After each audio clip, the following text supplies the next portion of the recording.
The NBA trade deadline is just over a week away. So what will the Heat do? We give you everything you need about their strategy, possible assets, and who they might be looking to add. Wes, bottom line, do you think a deal gets done? Do I think a deal gets done?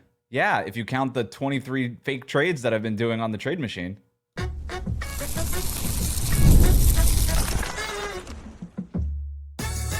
You are Locked On Heat, your daily Miami Heat podcast. Part of the Locked On Podcast Network, your team every day. All right, welcome to Locked On Heat, your daily podcast on the Miami Heat. Part of the Locked On Podcast Network, now the #1 sports podcast network. Whether you're tuning in on YouTube or on your podcast app, thanks for making Locked On Heat your first listen every day. Join the Cookie Gang, become an everydayer. That means subscribing, tuning in every day, Monday through Friday, and signing up for the Everydayer Club with the link in the show notes. Today's episode is brought to you by FanDuel. It's last call for football on FanDuel. If you're a new customer, bet just $5 and get $200 in bonus bets if you win. I'm Wes Goldberg, host of Locked On NBA Daily and Real GM Radio. I'm here with David Ramil. Both of us are credentialed Heat media members who cover this team every day. Got a great show for you today, an important one, really. This is our trade deadline primer. We're about 10 days away. We're going to zoom out and review the state of the Heat, what assets that they have available, and their strategy for the February 5th trade deadline. Let's start with what we've seen, though, David, on the court. A little state of the Heat address, so to speak. So right now, they are 25-22, 7th place in the Eastern Conference. They are neck and neck with the 76ers for the 6th seed. 5th seed is in striking distance. So if you're talking about the Heat making the playoffs outright, avoiding the play-in tournament, that is still a realistic goal that's there for them, especially with the way that they've been playing lately. You look at how they rank: 19th in offensive rating, 10th in defensive rating. The offense has gone up recently. The defense has come down recently. I do expect maybe the defense to come along, but we could talk about that. A couple other stats really quick that I just think are important right off the top. They're 6 and 13 against the top 10 teams in the league, according to point differential on cleaning the glass. Not great, not terrible. Most teams are about there or maybe worse. They're 9 and 4 against the bottom 10 teams in point differential in the league. So they take care of business against the bad teams. They're not so good against the good teams. I think, David, that kind of lines up with the eye test, so to speak, with kind of what our overall vibes of this team. And I do think an important note here, and this will be my final thing before I throw it to you, they have played the 4th hardest schedule in the league so far this season. So if you look at the way that the things are trending for them, we've talked about their rebounding, we've talked about a lot of different things, their offense. You look at the way that things are trending and the fact that their schedule is going to be a lot easier post-trade deadline, essentially. I do think that those are factors that have to come into play when you're thinking about where the Heat are right now and what the rest of the season could potentially look like for them. I think they're in a good place. I don't think it's a great place. And I think that there are things that they can certainly work on and improve, regardless of whether they're active or not at the trade deadline. And I think things will be better. I don't remember exactly what the mark was when we did a general overview of the season up to that point. I think they had played 42 games or 43 games. And I looked at the last, I don't even remember, 30, what's the math there? 39 games there. I think they had to go 25-14 over that stretch. But you look at what they should be targeting, again, that 5th or 6th seed in the Eastern Conference.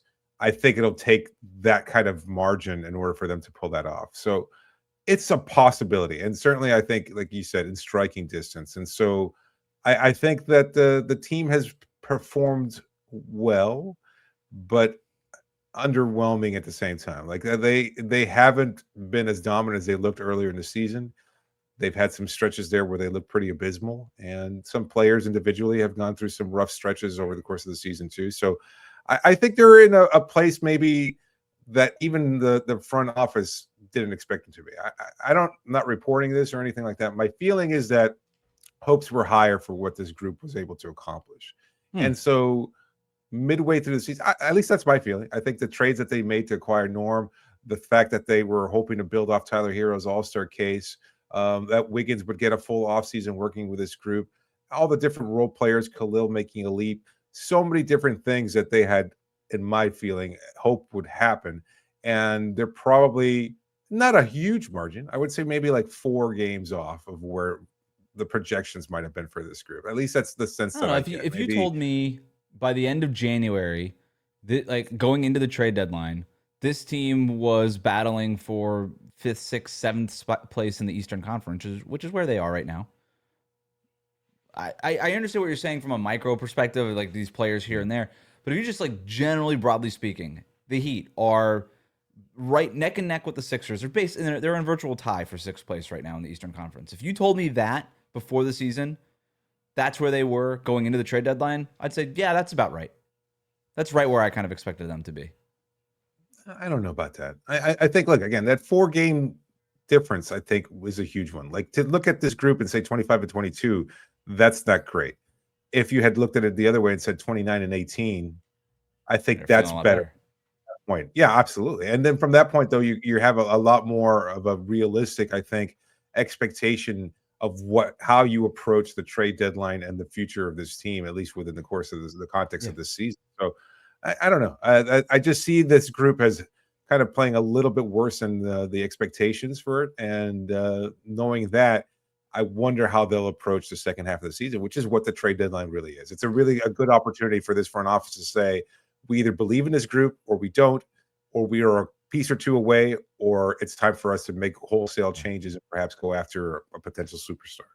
Yeah, I mean, that is the big picture question of what do you do with this roster? And those decisions are difficult. And I don't know that those are decisions that you make in a dramatic sense at the trade deadline, but you can start to see a team hint at what they think they really are at the trade deadline. In other words, you don't see teams blow it up at the trade deadline, right? You rarely, outside of a superstar demanding a trade, you don't see a team willingly like pulling the ripcord on a roster in the middle of a season. Those things are usually earmarked for the offseason, when doing that is just easier and more humane, frankly. But so you got that.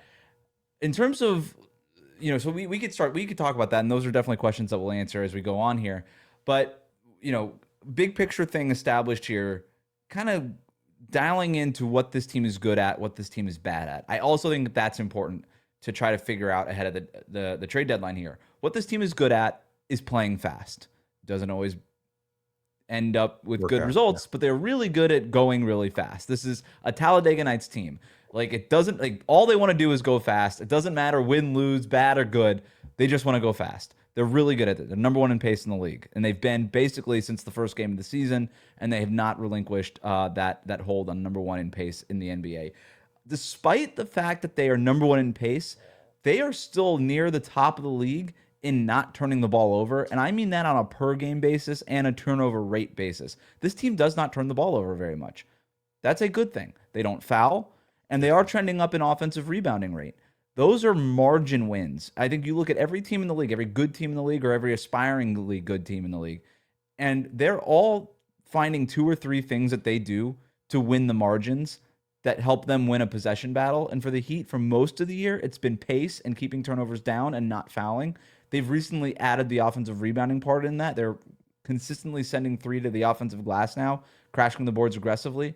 They're second in the league in offensive rebounding rate over the last 6 games, since basically Eric Spoelstra said, do it more, right? Like, since they made this strategic shift, they're doing it at an elite level. And that's over the last 6 games. They made that shift going into that OKC win. They're 15th in shot quality, which is average. And you might say, okay, what's the big deal? Well, they were near the bottom of the league the last few years, including 30th, dead last in the league in shot quality 2 years ago, when they were way over-indexed on mid-range shots. What is shot quality? It basically measures what the average NBA player shoots from different areas on the court. And every team has, you take the aggregate of how many shots they get and from where, and you come up with an overall shot quality. The Heat have the 15th best shot quality in the league, which is good for them. They're number 2 in transition frequency. They get out on the run a lot, but they're 27th in efficiency. More on that here in a second. But in terms of what they're good at, that's it, David. That's what they're good at. Anything there stand out? No. Again, the pace. It's nice. It sounds like a good thing, right? You would think, but you have to combine that with an overall offensive efficiency that we haven't seen for consistent stretches this season. So it really just didn't mean anything. So I think it makes sense too. Like we talked about even in the offseason, looking at this roster and how it had been constructed after the Norm Powell acquisition. And you say, you know what, you had to lean into pace, playing fast, putting up a lot of threes. And I think they're there. They've met those kind of criteria, and I think that they've achieved what we anticipated would be the goal and overall strategy for this team. But it hasn't, like I said earlier, translated into either efficiency nor the expected number of wins either. And the interesting thing, when I'm looking at what this team is good at, you pop open the hood, you look at all the advanced stats and the metrics and all that.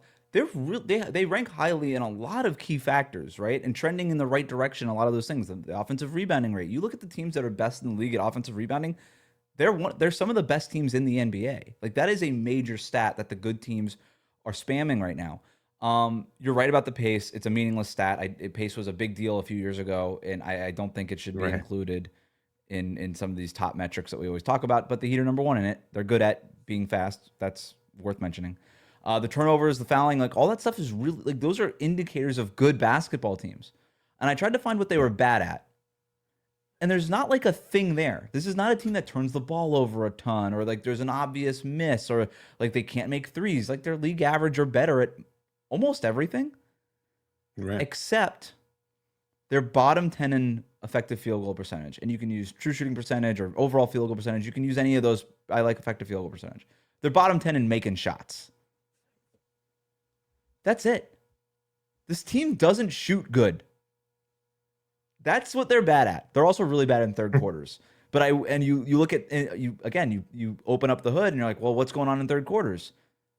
They're even as bad as they are at making shots. They're worse at making shots in third quarters. The shot quality doesn't necessarily dip. It's not like this team suddenly is taking a bunch of long twos in the third quarter when otherwise they don't. Like, they're bad at making shots coming out of halftime. Whatever. Like, I think maybe they try to warm up a little bit more going into the third quarter, right? Like, end the half game meeting early and go out and warm up a little bit more to get your legs warm. I don't know, but that's it, man. Like, to me, I look at this team and I'm like, it's almost a sleeping giant if they can just make shots more.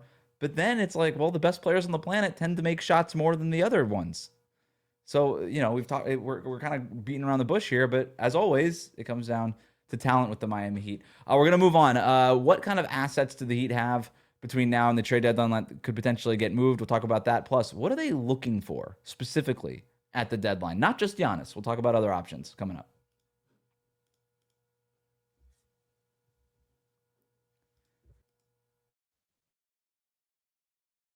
I carry a lot of responsibility in my household. If something happened to me, there would be serious consequences. We have a mortgage, we got tuition, we got everyday bills.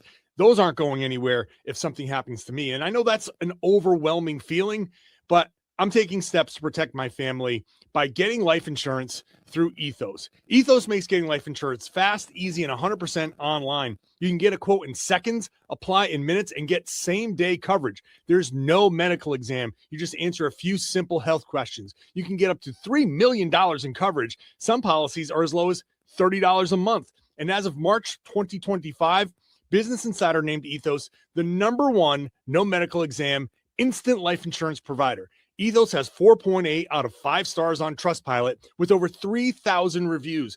Protect your family with life insurance from Ethos now by going to ethos.com/LocdownNBA. In as little as 10 minutes, you can get your free quote and up to $3 million in coverage at ethos.com/LocdownNBA. That's ethos.com/LocdownNBA. Ethos.com/LocdownNBA. Application times and rates may vary. So we'll look at this team from a buyer's perspective and a seller's perspective, but just looking at what this team has in terms of assets between now and the trade deadline, what they could use. The first thing we got to talk about is draft capital. They do have first-round picks to trade in 2030 and 2032. All right, so you've got those two. They can also swap first 2026, 2029, 2030, 2031, 2032. So you have 5 first-round swaps available and 2 first-round picks available. All right, you also have 2 second-round picks out there available to use. So that's the draft capital. Put that over there. The other thing that they have now that they won't have necessarily in the offseason is the Terry Rozier contract. And I want to remind people, go back to January 7th when the Heat decided, we were all over this on the show, David. January 7th was a deadline for this team. They decided not to waive Terry Rozier and save $1.7 million against the cap, which would have opened up the potential to sign not 1, which they could do right now, but 2 players to prorated minimum salaries to this roster. Rozier is not playing for this team. He's useless right now. So there was a thought maybe you waive Rozier, you sign 2 players, and now you've added 2 potential players to a rotation in a league where depth is very important. They decided not to do that. They kept him for the potential to do this, to use him in a trade. His money is expiring. Any trade, including Terry Rozier, would send his salary elsewhere, and that team would either just waive him or just Terry Rozier would never play for that team. He's not allowed to play in the NBA right now. The feeling for the Miami Heat is, even though the NBA hasn't said that they can use Terry Rozier's contract in a trade, the feeling is that if they get a team to agree to take Rozier's expiring salary for salary matching purposes, that they would allow it to happen. So those are the assets. It's the Rozier expiring, which is a unique thing, and then the draft capital. In terms of what they're looking for at the deadline, do we just start with Giannis, David? I mean, we've talked about it enough. I guess that's what it is, right? You start with Giannis and you go from there. I think that's a good overall way of looking at it. And I think a lot of people in Heat fandom probably don't expect that superstar move to happen. Whether they're jaded in the past, and we've seen a lot from our listeners, the Dame Lillard trade, the Kevin Durant trade, and on and on. It's always felt like Miami has come up short when it comes to the acquisition of the superstar. First and foremost, because those acquisitions are really difficult to do. And so it's not necessarily for lack of trying or a mistake made by the Heat front office, although I think there have been some factors aligning with that were certainly have played a part in it. But I think it's just, there are 20-something other teams that would love to acquire whatever player becomes available, and it doesn't always just boil down to Miami just being able to do it and get it done. Can it's a challenge. Absolutely. Have the Heat ever traded for a superstar? Like, have they ever, let me rephrase that. Have the Heat ever done the superstar trade? At midseason, they did it for Alonzo Mourning. They did it for Tim Hardaway. Okay, so but Hardaway was like, you talked about this on the show recently. He was kind of damaged goods when the Heat moved for him. Zoe is closer, I think. The obvious one is Shaq, right? Shaq is the one. But like LeBron was technically a sign and trade. We don't count that. Jimmy Butler was like Tim Hardaway, like damaged goods. Like he became a superstar in Miami. He was a good player. He became a superstar in Miami. Like since Shaq, it's just, right? That's right. The last time they did it. The Heat have this like reputation of always pulling off these superstar trades. You could argue they've done it twice in their entire history if you do Shaq and Zoe, and this century once, right, with Shaquille O'Neal in 2004. It's hard to pull off. It's not an easy transaction, and teams rarely make it happen. And so I think, look, the Lakers have a reputation for that. They've got Luka Doncic. Prior to that, I mean, what? I don't know if you could make that same argument. So it's not like no team, and Miami has a reputation for it. I think it's well earned because players do want to play here because there is a organizational stability that's attractive. As much as we also hear some players complain about whatever their on court or their coaching approach might be, and that might be a little bit difficult. It might rile some players up. I think there's also a kind of belief that this system works because it has worked consistently, because they've seen that it always translates into a winning culture, and that means a lot for a particular type of player who's looking for stability after maybe being in a very unstable or organization for a long time. So the superstar approach is definitely Miami's goal, but I think the flip side of that is if you can't pull off the superstar, what do you do then? And I think that's the question that I'm looking at. All right. Well, You want to put into that one? No, I don't. But I don't think it's as binary, right? And maybe you're not saying that necessarily. Like, it's not, if you don't pull off the Giannis trade, then what? Well, what if Giannis doesn't ask for the trade and the Bucks don't open up the trade stuff at the deadline? Like, do you just say, well, we're never getting out? No, you wait till the summer, right? Like the Giannis saga either ends at the deadline or it continues, right? Like the show doesn't end, right? We're not done with the Giannis trade series. Like it's either we get another season of it or we don't. So I think if you don't get Giannis and he's not, assuming that he's just not traded, right? Like if Giannis is not traded at all, then I think what you're looking for at the deadline is maybe additional assets to chase Giannis this summer, right? Like you got to keep stocking up. Yeah.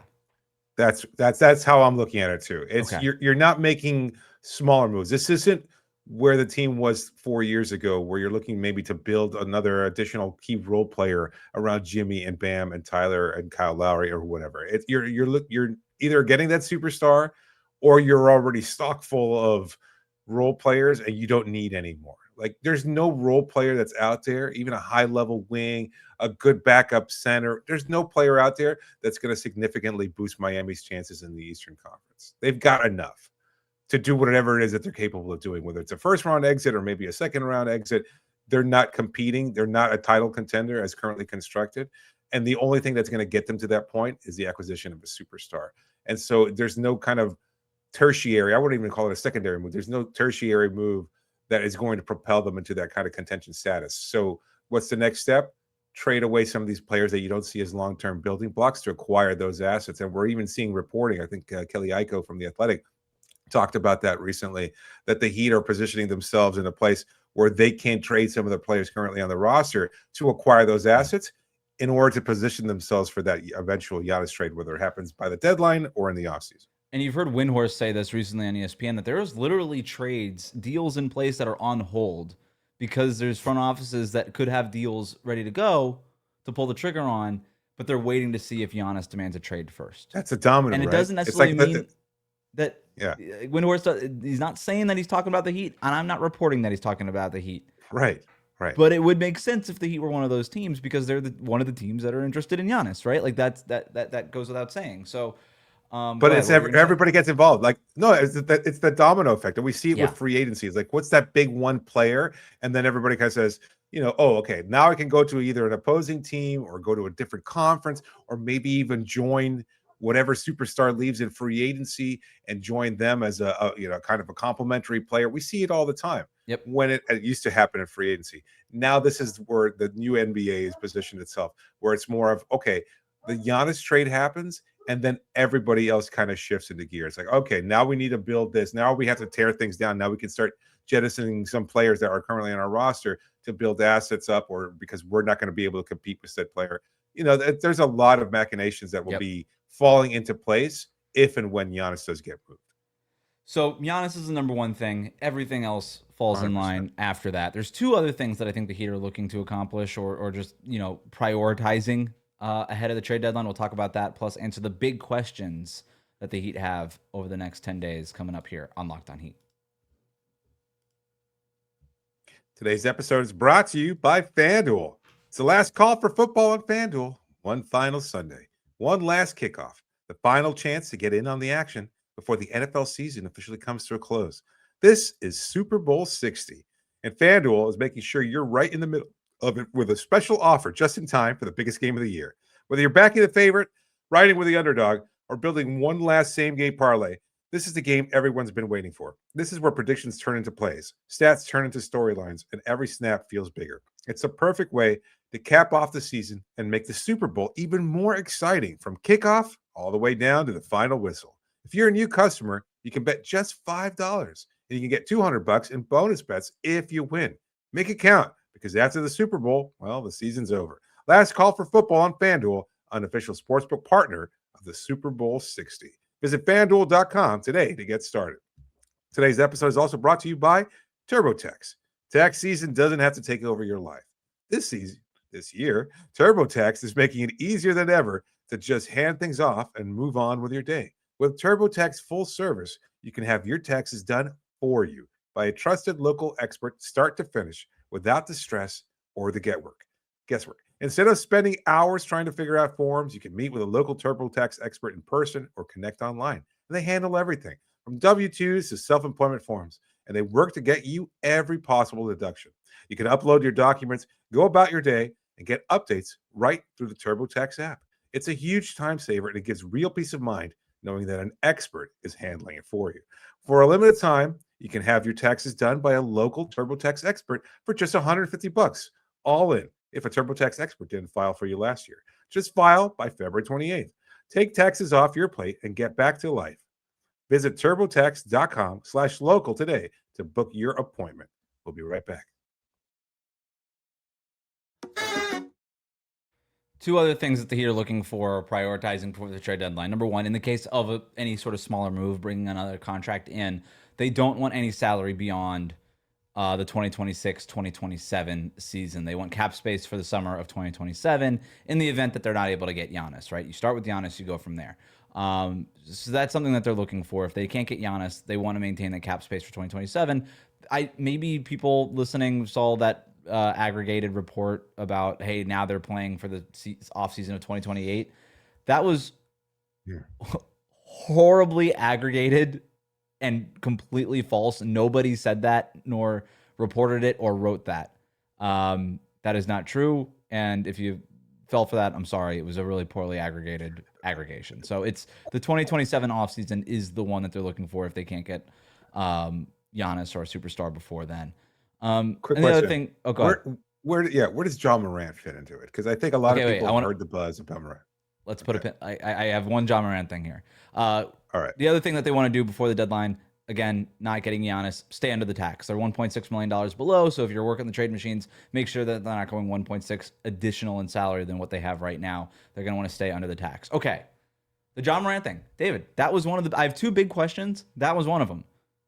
Would they swing for John Morant if the price is low enough? And I think what you mean by that too is because his contract does go beyond that summer of 2027, right? He's owed $44.8 million for the 2027-2028 season.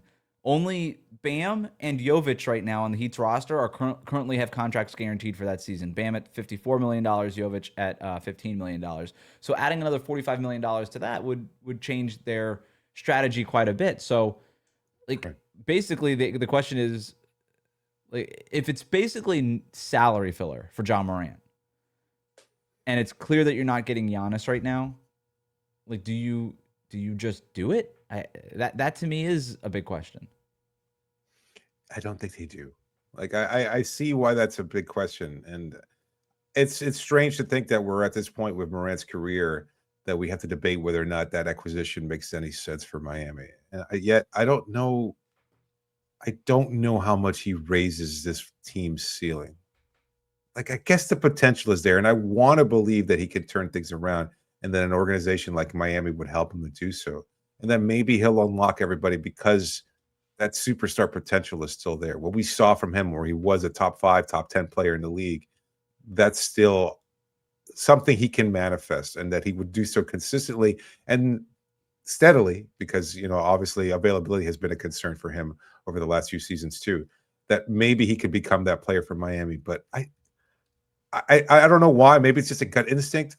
Everything about Morant and his current status within the context of the NBA tells me that Miami's not interested in making that kind of pivot. Like, they'll go all in for another star level player, but not Morant.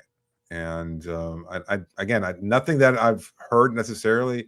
We're hearing a lot of reporting about Miami being interested in acquiring a guy like Ja, but I just don't think that Miami's. I don't feel it. I don't feel that they're actually interested in getting a guy like Ja Morant. Not because of anything on court or anything like that. It's just, I don't know that they view him as that player that can transform this franchise, which is what they. But maybe you don't have to view him as that if it's Terry Rozier's contract and Simone Fontecchio's expiring contract. Maybe at that point the money on the books. It's a talent upgrade. It is the money on the books, and that's the thing. And I do not think that the Miami Heat are interested in trading for Ja Morant right now. I don't think that there are. I think there were internal discussions. I do think that there were conversations done with the Memphis Grizzlies. I don't think that they went very far. I just think that there was just due diligence being done there. Fact finding. Yeah. Yeah. For both sides, by the way. Sure. Those conversations have not happened recently. And I do wonder, between now and the trade deadline, you look at the Heat's schedule. Like, right now they're playing pretty well, but it's Orlando Wednesday night, Chicago, and then Atlanta, Boston, or Atlanta. And then that's on February 3rd. And then you have the deadline on February 5th, and then you play Boston February 6th. Like, it's not a tough schedule, but if they just completely vomit on their own shoes over these next handful of games, then maybe they get desperate enough to just say, you know what, let's just go ahead and get Ja Morant. But I also think about what this team needs. They need a star, and I know Ja Morant has got his own shoe. He's a star, right? Like, he's a big name player. But he hasn't played like one in quite a while. And when I think about, hey, like we just talked about in the first segment, this team needs efficiency. Ja, for a lot of the things that he does at a really high level, he's not like a super efficient scorer. He has a career 50% effective field goal percentage, which is fine, but it's not like Giannis is at 60+%, you know? Like not necessarily to compare Morant to Giannis, but like that's the kind of guy that moves the needle for you. I don't know that Ja does. Maybe he does. I don't know. So that's the big question I have is at some point do you just say, look, Ja isn't necessarily what we're looking for in terms of a superstar. He eats into our cap space in 2027, which we've been very important. Like we've been trying to maintain in a very meaningful way. There's also all the culture and on-court fit questions, and does he want to run this offense and all this stuff. Like there's a ton of questions. But if it's just Rozier and Fontecchio, do we have to do it? And I would say I think what we've seen from the Heat in the past is them exercising more discipline than that. Absolutely. I don't say that in terms of a prediction. I'm just telling you based on the behavior from this front office in the past, they've never operated from the throw your hands up and be like, well, we kind of should just do it, right? I mean, maybe they did it with Rozier, but no, but I think again that was the trying to get Lowry complementary out. player to. Yes, exactly. Get rid of Lowry, get a player that fit a need and was going to be able to complement Jimmy, who was still in the roster, Bam, who was still playing at a high level, etc. Didn't work out, but yeah, Rozier did fit. They wanted to get more rim pressure, and Rozier got way more rim pressure than Lowry. That was them seeing like a box and filling it in, right? Like they needed to do that. They needed to check that box. Yeah, John Morant, they're not settling. Not checking a specific box for the Heat right now. Exactly. Yeah, that feels like settling, and Miami does not settle. They don't do that. If they already have that star in place, then they'll go out and get that complementary player, and Morant could be that. Now, is there a scenario where they trade for Giannis and Morant? And I think a lot of people have theorized that as well. And yeah, certainly, I think that's possible. But if you could swing that deal for just Rozier and Fontecchio after you acquire Giannis for, I don't know, Tyler and whomever it might take, do you do that move? So every way that I've tried to do the trade machine on this, it makes less sense than you think it does on its face, because if you're the Heat, you'd obviously have to get the Giannis trade done first before you do the Morant trade, or at least know that it's coming and basically have it done. With everything that it could cost to do all that stuff, and you're just going to be left with Giannis, Ja Morant, and Bam, and just no depth, like none. I would rather, for instance, trade one of the Hero Powell Wiggins guys and Rozier to Milwaukee for Giannis, and then save one of those role players instead of getting Ja Morant. Right? Because if you get Morant, then assuming that you would have to say you have to take Rozier almost off the table in a Milwaukee trade because you need to use it for the Memphis trade. So I'd rather keep like honestly, I'd rather if the team is Bam and Giannis, I'd rather have Wiggins or Powell next to those two than Morant, I think. Is that what it would take to acquire Morant? I mean, like you would have to just you would be out all of those salaries. But okay, you just said that the possibility for Morant would be perhaps Rozier and Fontecchio. Mm-hmm. Okay, so and to acquire Giannis would be Hero, Ware, and then either Wiggins or Powell. Whereas right now, if you don't do a Ja trade, you could do Hero and Ware and Rozier to make the money match. You know what I mean? Okay. So if you're saving Rozier for Morant, then you have to include one of Wiggins or Powell in addition to Hero and Ware. Presumably, that's the package for Giannis. Whereas if you don't do the Morant trade, you could just do Hero and Rozier. So I mean, you're still looking at Morant, potentially Powell, Bam, and Giannis, and whoever's left there, Jaime, Kaz, Jovic. Yeah, I make that deal if I were Miami. And again, I know it's falling. You're depending on like the rest of the league, that major domino falling into place with Giannis, but that's a push for this year. And as we talked about in the last episode, that's setting you up for next year too, because now that window is a little bit open because now you've got that superstar already in place. And then you get a younger star, a complementary younger star in Morant, and you still have Bam on the roster. And then you let everything figure out. It's expensive. I don't know. I'd have to really look at like the Excel spreadsheet part of this and be like, how scared money don't make money, right? I mean, yes, but like also 3 superstars don't really win championships anymore. You know, like three highly played players. If you're going to pay Giannis what you got to pay him, Bam what you're going to pay him. That's Ja's fair. not making a You need your ton of depth. money, but it's a lot. Like he's making a ton of money, but You need it's not depth. as much as No guys doubt. like Bam or Giannis are going to be making. So I don't know. You could talk me into it. I'd have to look at it a little bit closer. The other big question here is, would the Heat be willing to take a step back if the team is offered a good first-round pick for Wiggins or Powell? Assuming Giannis is not traded at the deadline, would the Heat Yes. be forward-looking in that sense and say, a good first-round pick for Wiggins or Powell, and we're going to take a step back here, and it's probably going to cost us a playoff spot. We're going to probably have to end up in the play-in tournament. It's really hard to fall out of the play-in tournament.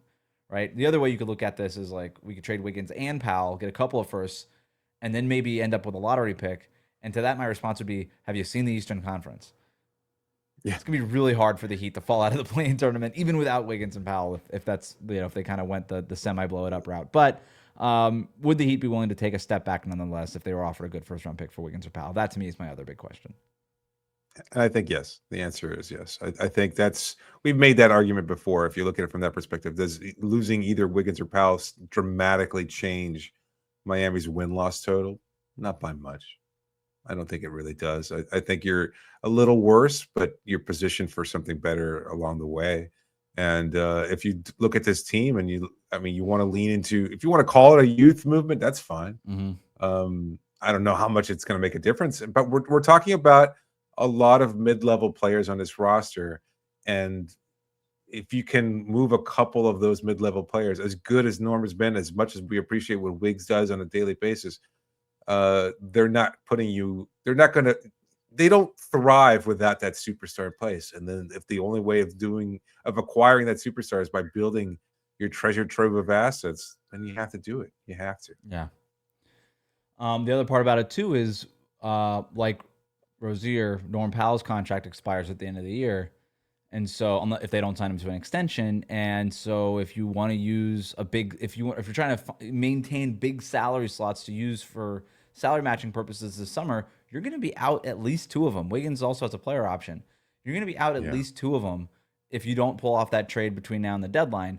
So the other part about this too is, okay, we could trade Powell and Wiggins or Wiggins for a first round pick. The salary we get back, we probably want to have under contract for next year, so that is something that we can use this summer, right? We basically kick that salary can from now until the offseason. So I think that's another big part of this too. If you get another first in, say, 2027, right, the year that they don't have one because it's owed to Charlotte for the Rozier trade, you go from 2 first-round picks that you could trade at the deadline to 4, right? Because all of a sudden you're able to trade 2026, 2028, 2030, and 2032, where right now they're only able to trade 2030 and 2032 because of the Stepien rule.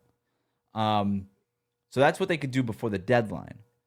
Now, if they wait till the summer and do that trade, they would go from 3 tradable firsts. They would have 3 firsts on draft night, right? You would pick the player for the 2026 pick, you would pick the player and then trade them. But you would also get that additional first round pick that you could move. So you would still go up at 1 first round pick. So either way, trading one of those guys would significantly make a difference to the kind of draft capital that you could use in a move either now or in the offseason. So that's our trade deadline primer. I'm sure we'll have more updates, news, reporting of our own and from the national sources between now and the trade deadline. Thanks for tuning in today to Locked On Heat. We'll be back tonight/tomorrow morning with our post-game reactions to tonight's game against the Magic. Make sure you subscribe, follow Locked On Heat so you get all the latest episodes. We'll talk to you soon.